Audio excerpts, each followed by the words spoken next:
Experimental research can be bivalent, multivalent, or parametric. Bivalent research, there are two values of one independent variable on the dependent variable. For example, vowel production when a cochlear implant is turned on versus turned off. With multivalent research, there are several values of the independent variable, so more than two. If you look at figure 3.5, results of a multivalent experiment showing the effects of bolus volume on oral transit time. A parametric experiment studies the simultaneous effects of more than one independent or dependent variable. The second independent variable is called the parameter. It examines the effects of more independent variables at the same time. It's statistically more powerful than non-parametric experiments because it offers main effect and interaction measures of the independent variable.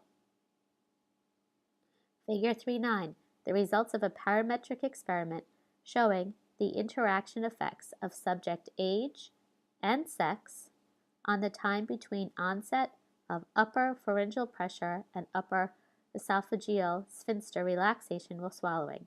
So we have two independent variables, age and sex. To observe group differences, developmental changes, or relationships among observed behaviors, we do descriptive research. The independent variable and the dependent variables are attributes. The classification variable is the independent variable. The criterion variable is the dependent variable. For example, social pragmatic skills in children with autism. The classification variable is with or without autism, and the criterion variable is social pragmatic skills.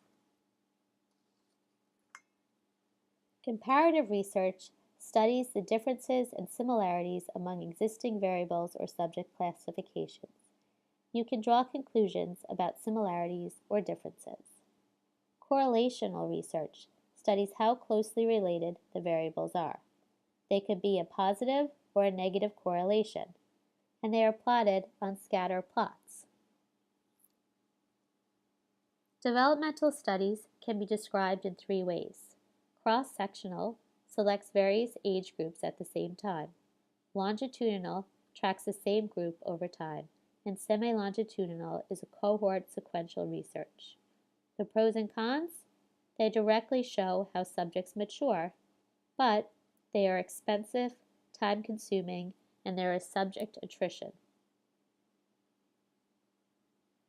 Treatment efficacy studies have pre-test, treatment, and post-test. Retrospective research re-examines data or examines some aspect of the data that had not been previously examined.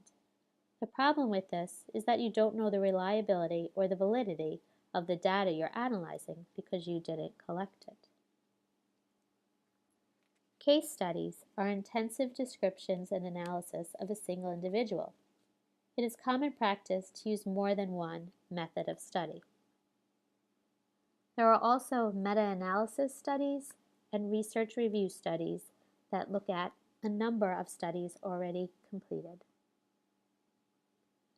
Types of studies that are more qualitative include survey research, asking people about conditions or practices and attitudes rather than observing them, and interviews.